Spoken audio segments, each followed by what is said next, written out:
Dan kami minta roh hikmat, wahyu, pengertian turun atas kami. Membuka mata dan telinga rohani kami. Sehingga kami mengerti apa yang menjadi maksud dan pesan Tuhan buat kami. Sampaikan firman-Mu buat kami. Dan selama kami mendengarkan firman-Mu, yang sakit disembuhkan, yang susah, yang bingung, kami terima jawaban dan pertolongan daripada Tuhan. Yang mati imannya dibangkitkan di dalam nama Yesus. Kami melihat perubahan ajaib terjadi dalam hidup kami. Hidup kami diberkati Tuhan. Hidup kami dipulihkan Tuhan. Apa yang tidak mungkin jadi mungkin. Apa yang tidak bisa jadi bisa. Karena kami percaya Tuhan menyertai hidup kami. Terima kasih Tuhan. Demi nama Tuhan Yesus, kami siap terima firman-Mu. Mari yang percaya dengan iman, sama-sama kita berkata, amin. Haleluya. Silakan duduk Bapak Ibu. Haleluya. Puji nama Tuhan. Puji nama Tuhan. Haleluya. Shalom. Haleluya. Bapak Ibu yang belum dapat tempat duduk silakan. Mungkin ada di bangku-bangku depan, diisi aja dulu. Haleluya. Puji Tuhan. Shalom, apa kabarnya Bapak Ibu Saudara semuanya?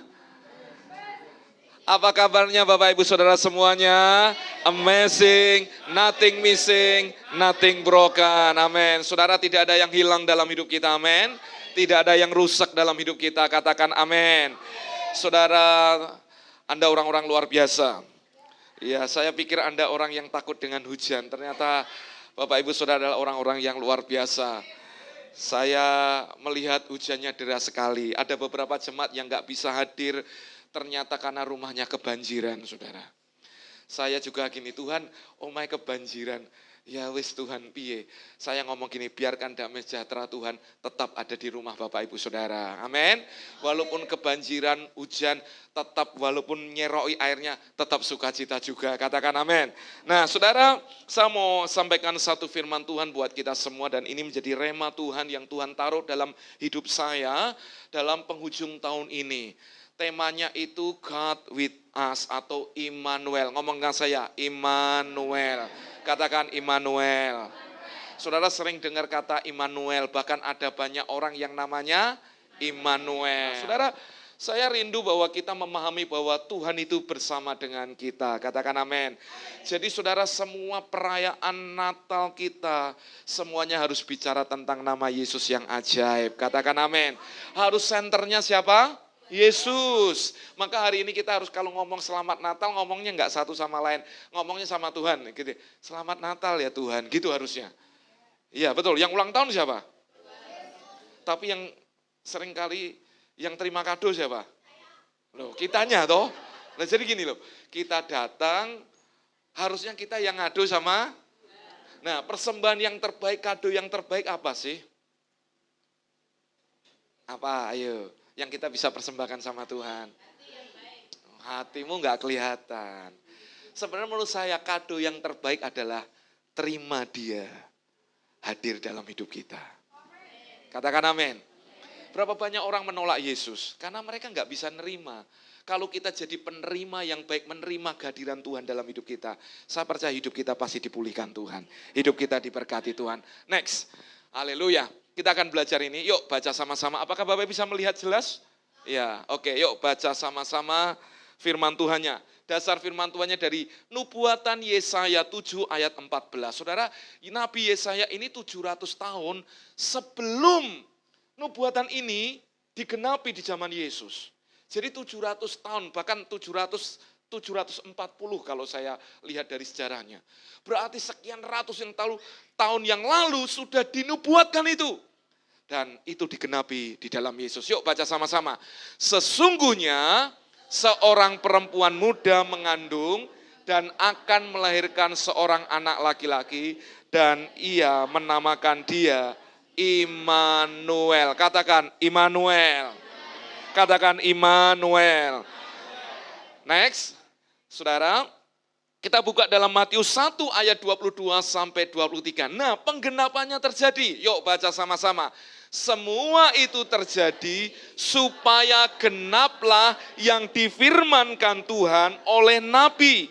Sesungguhnya anak darah itu akan mengandung dan melahirkan seorang anak laki-laki dan mereka akan menamakan dia Immanuel, yang berarti Allah menyertai kita. Ingat, prinsipnya. Firman Tuhan 700 tahun yang lalu dinubuatkan oleh seorang nabi. Dia nggak tahu bakal ke depan seperti apa.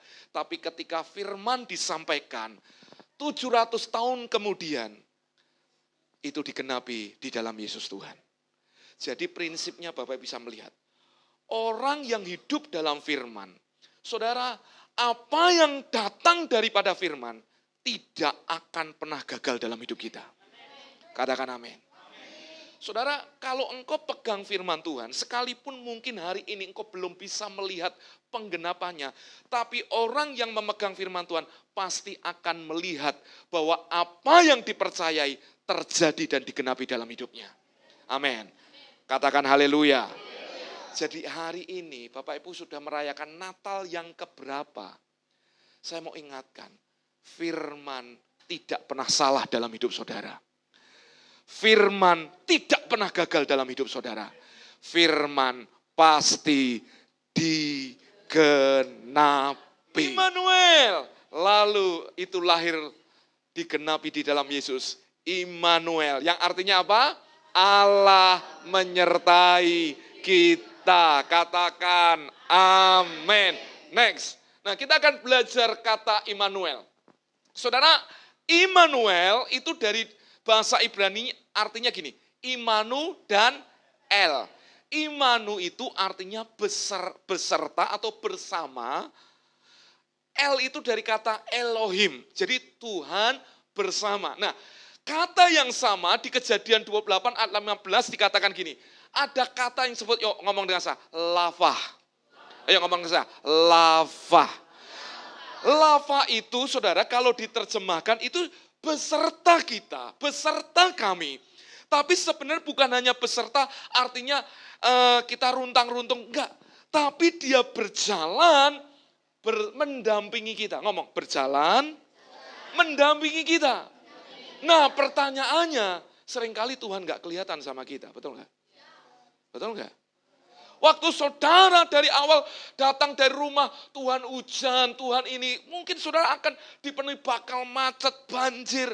Dengarkan ini. Tapi tahukah saudara, kalau saudara bisa hari ini hadir di ibadah ini, karena ada Tuhan yang sebenarnya berjalan bersama saudara.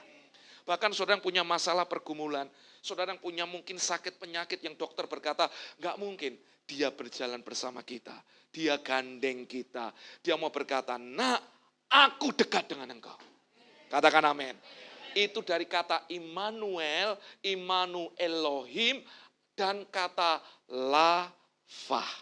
Lanjut di perjanjian barunya. Next.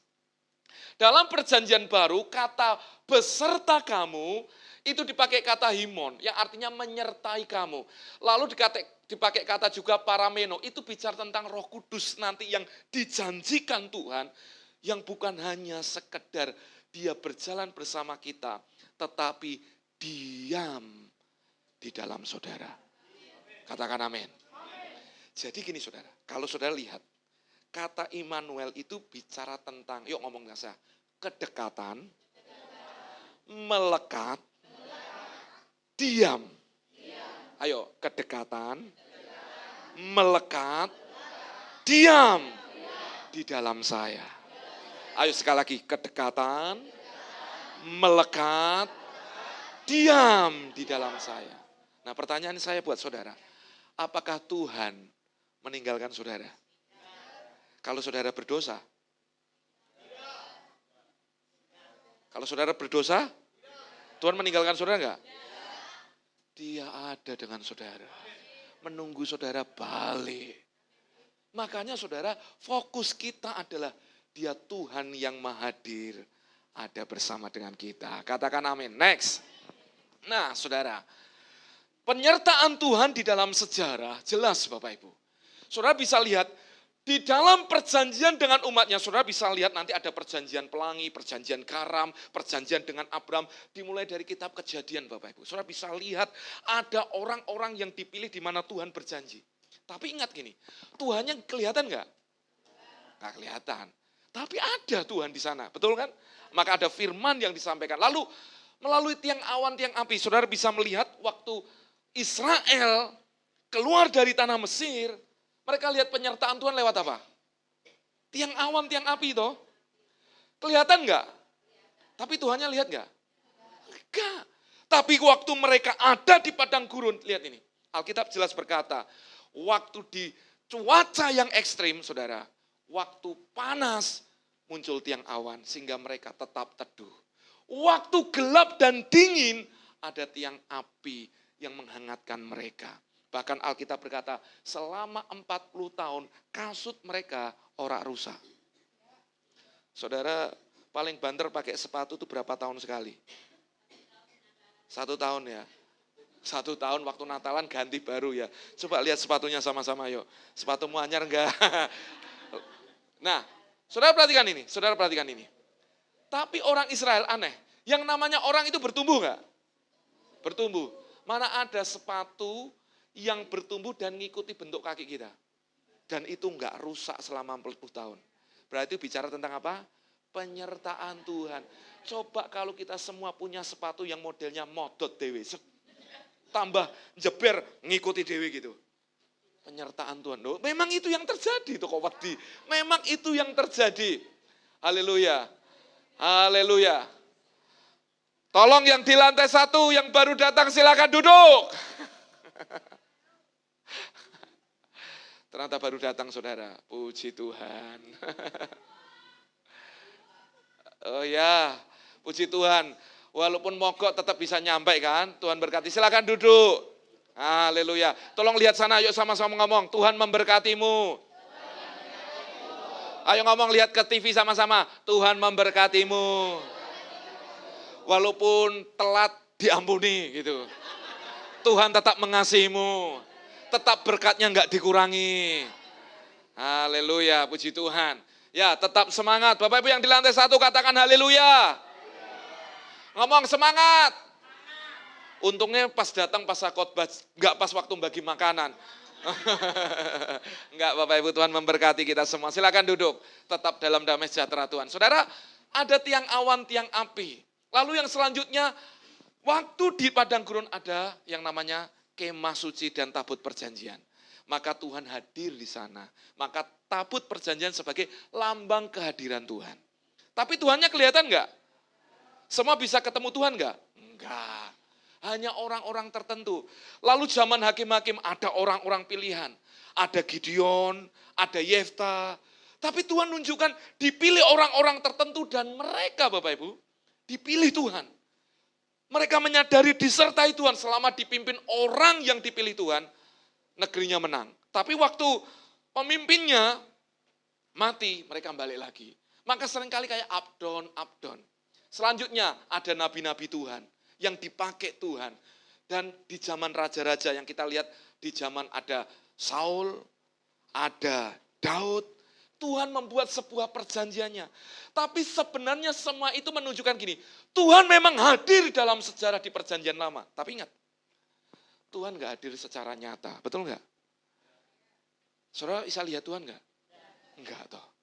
Tapi ingat, satu hal yang Tuhan tunjukkan, ternyata puncak daripada yang namanya penyertaan Tuhan, next. Yuk baca sama-sama.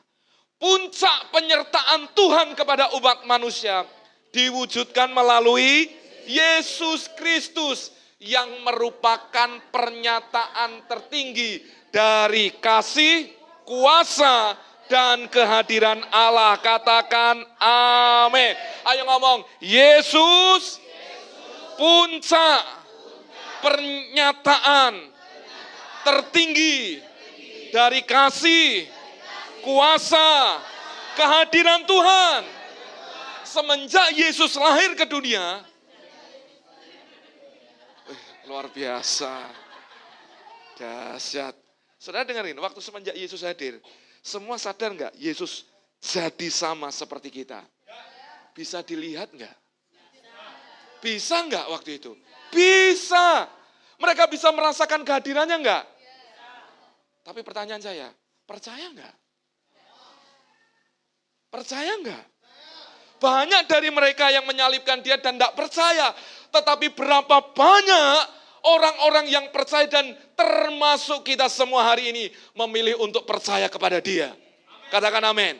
Jadi kita mau berkata hari ini, kalau kita ngomong penyertaan Tuhan, sebenarnya kita sedang ngomong bahwa Yesus dalam hidup saya, itu adalah penyertaan Tuhan yang paling tertinggi dalam hidup kita. Katakan amin. Katakan haleluya. Pertanyaan saya, apakah saudara bangga punya Yesus? Apakah saudara bangga hari ini berkata bahwa Yesus cukup buat hidup saya? Atau jangan-jangan Yesus plus duit? Yesus plus kekayaan? Yesus plus makanan? Enggak? Ya atau enggak? Ya atau enggak? Tidak. Berarti hari ini kita tidak ada makan. Karena cukup Yesus buat kita. Cukup buat hidup kita. Amin. Harusnya kita orang Kristen bangga. Beta milik Yesus. Ayo semua bangkit berdiri ngomong. Saya bangga punya Yesus. Ngomong. Saya bangga punya Yesus. Yesus segalanya buat hidup saya. Katakan amin. Ngomong, Yesus dalam saya cukup buat saya. Hidup saya pasti baik. Saya bangga. Saya akan ceritakan tentang Yesus. Katakan amin. Maka salami kiri kanan saudara ngomong gini, banggalah punya Yesus. Amin. Amin. Haleluya. Katakan haleluya. Saya bangga milik Yesus. Next, coba next. Nah ini makanya, yuk baca sama-sama. Firman itu telah menjadi, artinya menjadi manusia, menjadi apa? Jadi bisa disentuh enggak firman itu? Dengan kehadiran siapa? Yesus. Jadi saudara jangan ngomong gini, Pak aku katanya disertai Tuhan, tapi mana Tuhan itu? Dengar, di dalam Yesus, hidup saudara, sebenarnya saudara punya pencipta segalanya yang tinggal di dalam saudara. Jadi saudara akan berkata gini, waktu aku di dalam Yesus dan Yesus di dalam kita, terjadi yang namanya kemanunggalan, itu yang akan membuat hidup kita punya dampak yang luar biasa. Katakan amin. Lanjut. Dan diam di antara kita ini siapa? Berarti Tuhan ada enggak? Nah lanjut, dan kita telah melihat kemuliaannya, yaitu kemuliaan yang diberikan kepadanya sebagai anak tunggal Bapa, apa? Penuh dan jadi saudara, waktu saudara percaya Yesus, bahwa Yesus adalah penyertaan Tuhan dalam hidup kita, dengarkan ini. Sesungguhnya waktu engkau ada di dalam Yesus, yang akan muncul dan saudara akan alami adalah kasih karunia dan kenapa? Karena saudara ada di dalam Yesus. Saya terima, yuk ngomong, saya terima. Kasih karunia dan kebenaran. Maka mulai hari ini berhenti ngakimi, delok orang ini kenapa kok rambutnya rondok menceng, Pak Pendeta kenapa rambutnya rondok menceng, gak usah, kita gak peduli dengan, kita gak usah menghakimi orang lain, tapi kita melihat bahwa hidupmu ada kasih karunia Tuhan.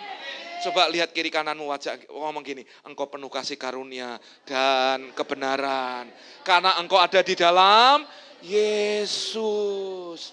Katakan amin. Maka ada pujian lama berkata, kulihat di wajahmu kemuliaan, ku kasihi kau dengan kasih Tuhan. Coba lihat kiri kanan belakangnya, tunjuk, kulihat. Sebentar. Saudara waktu lihat wajahnya orang lain jangan. Anda melecehkan itu. Waktu lihat, kulihat. Kita mengalirkan apa waktu kita ada di dalam Yesus? Yesus itu penuh kasih karunia dan maka hidup kita akan mengalirkan kasih karunia dan kebenaran. Amin. Itu sebenarnya yang akan muncul. Makanya lihat tunjuk kiri kanan. Kulihat. Terus. Amin. Ku kasihi kau dengan kasih Tuhan. Nyanyinya bukan ini. Ku hakimi kau dengan kasih Tuhan. Enggak kan? Tapi apa? Kasih. Jadi orang Kristen akan dikenal oleh karena kasih. Iya. Siapa yang suka ngakimi? Ayo, ngakimi anaknya. Adis. Gitu. Ini waktunya kita mengalirkan kasih Tuhan. Puji Tuhan, berdatangan terus. Haleluya. Haleluya. Oke. Silakan duduk Bapak Ibu Saudara. Silakan duduk semuanya. Haleluya, puji nama Tuhan. Haleluya. Berarti kalau gini saya akan khotbah 5 jam berarti ya. Nanti dilanjutkan Bu Ati, Josen, Kak Susan, semuanya, Kodeni semuanya. Saya gantian pulang gitu. Saudara, jadi saya mau berkata bahwa Yesus adalah puncak pernyataan tertinggi. Amin. Next, coba, next. Lanjut. Nah, puncaknya pernyataan itu waktu dia mati di atas kayu salib. Maka dikatakan gini, Roma 5:8 berkata, akan tetapi Allah menunjukkan kasih-Nya kepada kita. Oleh karena Kristus telah mati untuk kita. Ketika kita masih, jadi saudara itu diampuni Tuhan, diselamatkan Tuhan waktu saudara masih. Nah, sekarang kalau kita sudah diselamatkan, berarti saudara Tuhan akan ngungkit-ngungkit dosamu enggak?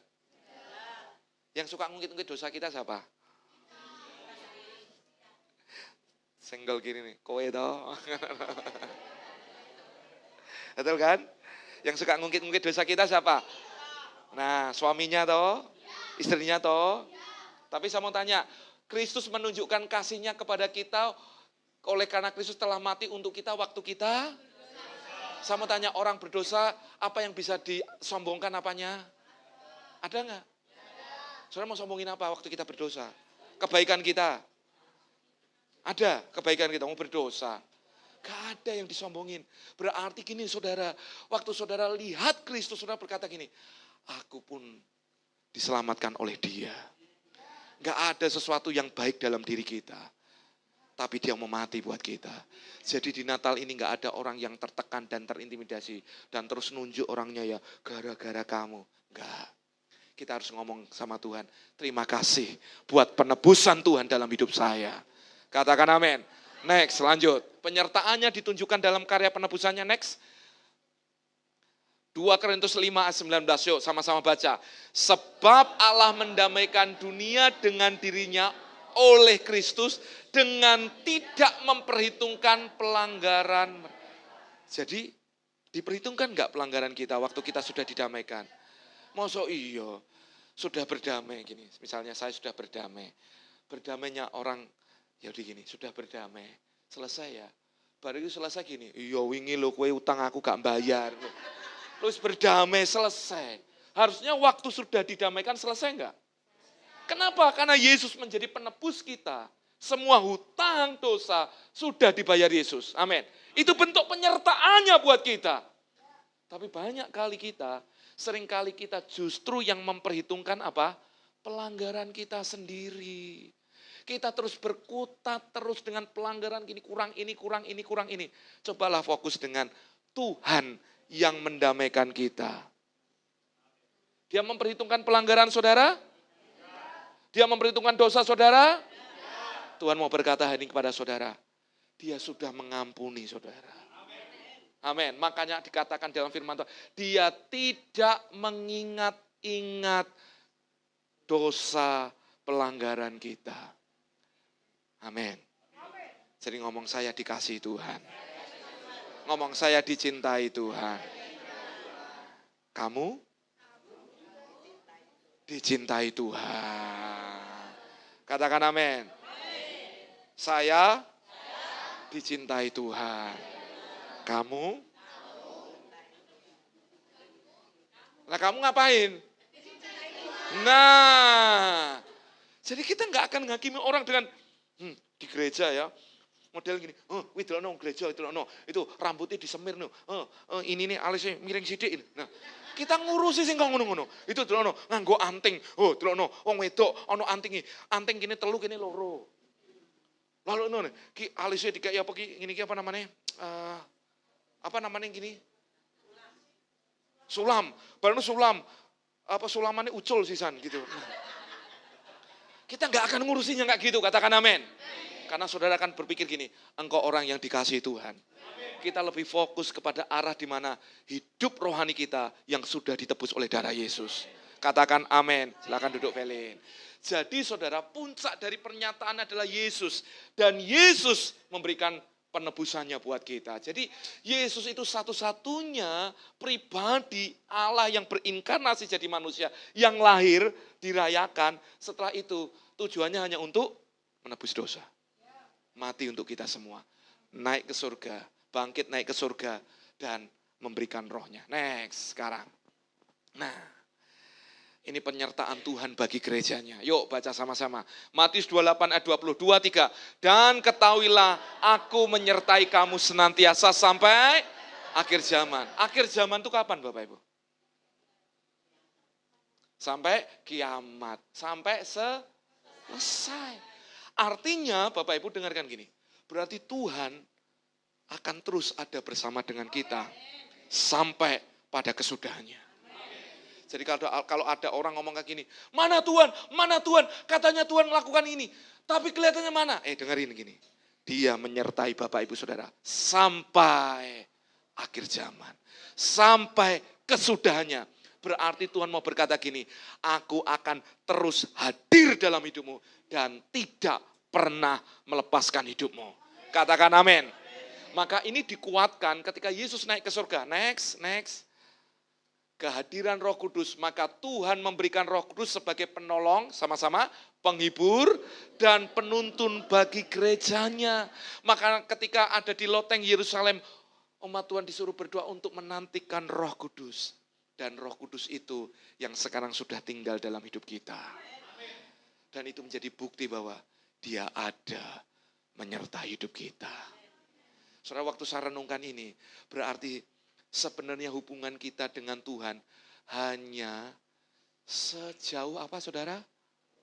Doa. Waktu saudara berseru kepada Tuhan, Dia ada dengan kita. Hanya engkau panggil Yesus, Dia hadir bersama kita. Waktu saudara hari ini punya pergumulan, punya masalah, punya hal yang saudara hari ini berkata, Pak saya punya pergumulan berat. Ayo datang sama Yesus. Dia yang menyertai saudara ada di dalam saudara. Bergaul dengan Dia. Saudara membangun kedekatan, keintiman adalah butuh hal yang dimana kita itu berani mendekat dan mendengarkan Dia. Amin. Nah berapa banyak orang itu seringkali hanya suka pelayanan, suka ke gereja, tapi nggak suka membangun dengan pribadinya. Nah pribadi Roh Kudus yang ada dalam hidup kita, bangun itu saudara. Dia Tuhan yang menyertai hidup kita sampai kesudahan. Amin.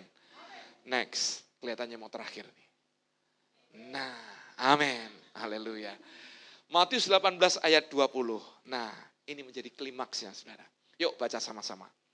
Sebab di mana 2 atau 3 orang berkumpul dalam namaku, di situ aku ada di tengah. Sama tanya. Berkumpul di dalam nama siapa? Berarti gini kan, Tuhan Yesus hari ini secara mata melihat gak kelihatan kan? Tapi kan ada rohnya dalam diri kita. Tapi waktu kita panggil, Yesus, aku rindu engkau Tuhan. Tolong aku Tuhan. 2-3 orang Tuhan hadir menyatakan penyertaannya buat kita. Amin. Dia mau berkata, nak kuat. Jadilah kuat. Saudara, saya pegang firman Tuhan ini. Roh Kudus ada dalam hidup kita. Penyertaan Tuhan itu sempurna karena Dia Tuhan yang maha hadir. Dia bukan Tuhan yang gak kelihatan lagi, tapi Dia Tuhan yang benar-benar nyata tinggal dalam hidup kita. Yesus tetap sama baik kemarin, hari ini, dan selamanya. kuasanya tetap sama, kasihnya tetap sama, penyertaannya tetap sama, kebaikannya tetap sama, kasih karunia-Nya tidak pernah berubah dalam hidup saudara. Jadi jangan pernah hakimi kita dan berkata gini, Tuhan aku kurang apa? Dengarkan gini, cukup Kristus dalam hidup kita. Amin, saudara. Saudara kalau saudara mau tanya, Pak, nubuatin saya. Nubuatan yang terbaik adalah terima Yesus dalam hidupmu. Itu nubuatan tertinggi dalam hidup saudara. Jangan tanya saya, Pak, nubuatan, Bapak lihat apa? Kelinci, jangan. Bapak lihat apa? Ada bayang-bayang? Enggak, bukan itu. Tapi yang selalu saya ngomong gini, nubuatan terbaik dalam hidup saudara, waktu saya bisa melihat ada Yesus dalam hidupmu. Selama ada Yesus dalam hidupmu, dengarkan ini, semua kuasa jahat akan dihancurkan. Semua hal yang tidak baik akan berhenti. Setiap kutuk akan berhenti. Akan digantikan apa? Kasih karunia dan kebenaran. Amin. Itu yang saya pegang Bapak Ibu. Maka waktu saya tahu kebenaran ini, saya ngomong, Tuhan waktu aku berdoa, 2-3 orang berkumpul dalam nama Yesus, pasti Yesus hadir di tengah-tengah kita. Katakan amin. Maka waktu saudara berdoa hari ini, waktu saudara lihat ada saudaramu atau mungkin keluargamu yang diganggu oleh pekerjaan roh jahat, gak usah nunggu Anda nyari pendeta. Tapi Anda pun punya kuasa yang sama.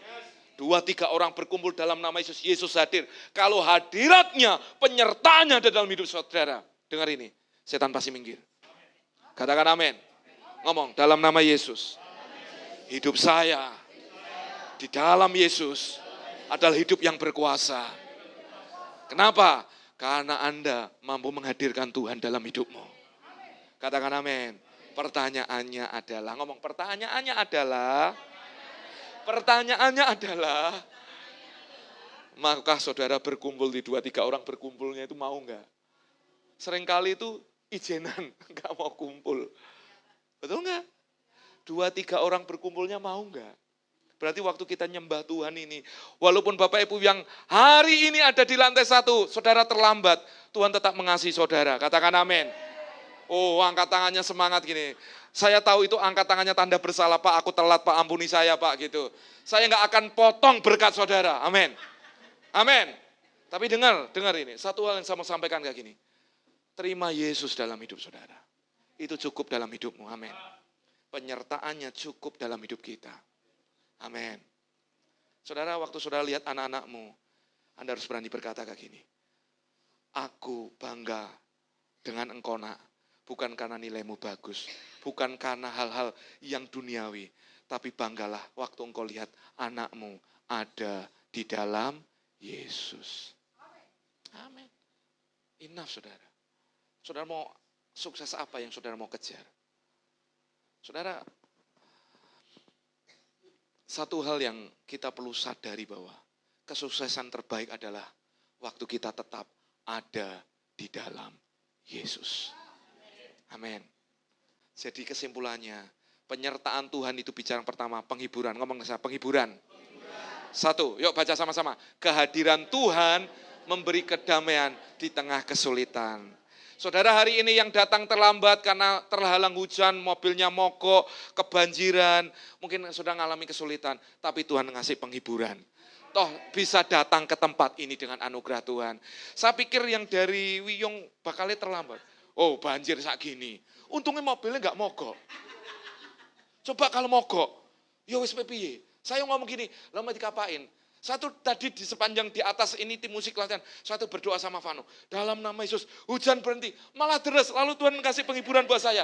Loh nek wis hujan pe lapo? Inilah waktunya di tengah kesulitan Tuhan memberi penghiburan. Saudara mau ngomong apa? Loh kok hujan? Loh memang musimnya hujan. Nek panas, kenapa panas? Loh ngono. Yang ada adalah bersyukur. Tadi waktu saudara belum datang, wademe pol. Tapi waktu saudara sudah hadir, kok jadi panasnya nemen saudara. Nah sekarang pertanyaannya, saudara milih panas atau adem? Nah aneh kan? Nah ini kan pilihan. Makanya Tuhan itu selalu mengajari kita bahwa Dia itu menghibur hati kita. Amin. Loh ya iya. Tuhan memberi penghiburan di tengah kesulitan. Siapa yang hari ini sedang mengalami kesulitan? Ada? Tapi dari wajah saudara sukacita semua. Kita kesulitan menyingkir kabeh loh. Natal Pak, ra ono kesulitannya Pak. Sesok bernatal Pak, baru mikir utang, mikir enggak. Kita kok wajah saudara kelihatannya utangnya akeh. Enggak ya, kita semua orang-orang diberkati Tuhan. Amin. Saudara, Tuhan memberi penghiburan di tengah kesulitan. Selanjutnya, jaminan, ngomong saya, jaminan. Baca sama-sama, Allah tidak pernah meninggalkan umatnya, bahkan di saat paling sulit dalam hidup kita, Tuhan gak pernah meninggalkan kita. Yang putus pacar, Tuhan tidak meninggalkan kita. Amin. Digantikan. Artinya apa? Gak usah galau-galau lama-lama. Amin. Fail, jangan galau lama-lama ya. Kamu galau kapan? Selanjutnya, next. Ini selesai Bapak, benar ini selesai. Next. Kekuatan, yuk baca sama-sama. Yesus sebagai Immanuel memberi kekuatan. Ngomong, kekuatan. Untuk menjalani hidup dalam iman dan kasih. Ayo, saya terima kekuatan. Makanya dikatakan nih, segala perkara dapat kutanggung di dalam Yesus yang memberi kekuatan kepada saya. Ngomong dengan saya, utang enteng. Ojo utang makanya.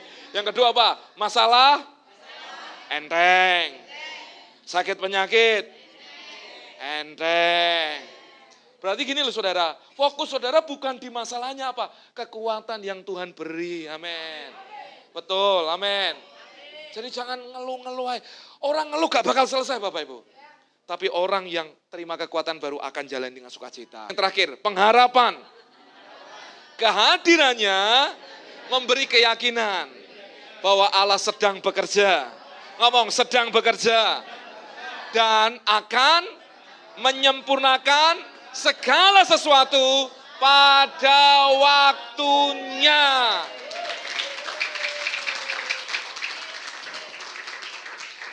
Saudara tepuk tangan, selesai. Selesai, nggak usah lagi. Haleluya, saudara maksudnya gini loh, Tuhan itu bekerja Bapak Ibu. Enggak terlihat kita tapi rohnya ada di dalam kita. Pasti menyelesaikannya. Saya mau tanya, masalah itu ada masa kadaluarsa. Betul kan? Masalah ada masa kadaluarsanya. Betul, jadi waktu kadaluarsa ya itu waktunya kita terima mujizatnya, amin. Jadi nggak usah mikirin masalah terus, sukacitalah dengan Tuhan. Yang terakhir, next. Nah ini foto saya, mari kita berdoa, amin.